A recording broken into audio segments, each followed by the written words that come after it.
The Drop of Corruption is the sequel in the series of In the Shadow of the Leviathan. It's also by the same author who did Foundry Side, which I need to read that series because this is the second time I've read a book by him that has revived me and reminded me why I love the fantasy and mystery genre.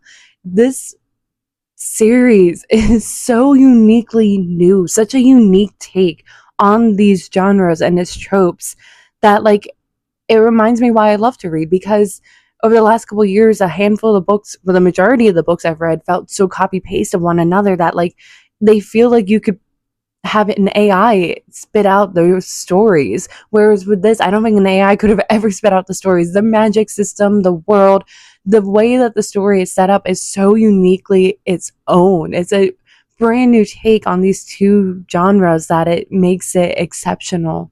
That even though at its core it is a Sherlock and Watson kind of structure dynamics with our two main characters, it's unique because the like while their bones are Sherlock and Watson, the two characters, the muscle, the tissue, the skin, the clothes, everything on them makes these two characters wildly different. Like Anna is even crazier than Sherlock could ever have been.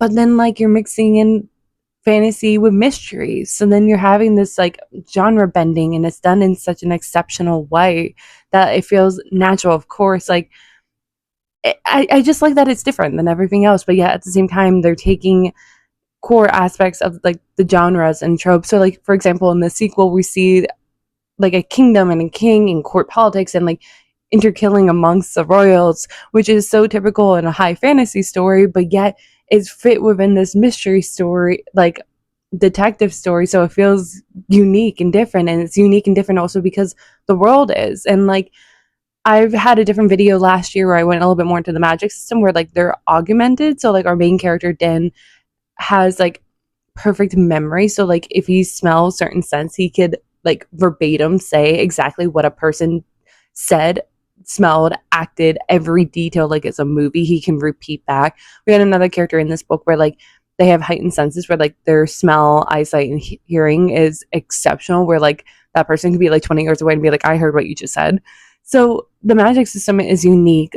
The world that they exist in is unique. And within the sequel, the world is continuing to expand because the setting is a different place within the Empire, and it feels so different from where we were in the first book, but yet simultaneously the same. Because to me, it's kind of like in Game of Thrones, where like Dorne feels very different from Westeros, but at its core, they have the same kind of characters, the same kind of conflicts, the same kind of power struggles. So they feel very similar. But this book also, like I said, the world expanded, the characters expanded, all these kind of things. So like we get to learn a little bit more about these characters. Like Anna, we get to learn more about, and I have theories about what she could be, but in this one we really get to dig more into it. And with Din had a Percy Jackson experience with me that like in Percy Jackson in his series he kind of describes himself like, yeah, I guess I'm kind of powerful, I'm kind of cute, but like when you get the spinoff and get all these other POVs, the other narrators are like, he's super powerful and super hot. That is exactly what happened with Din. I find him so mediocre.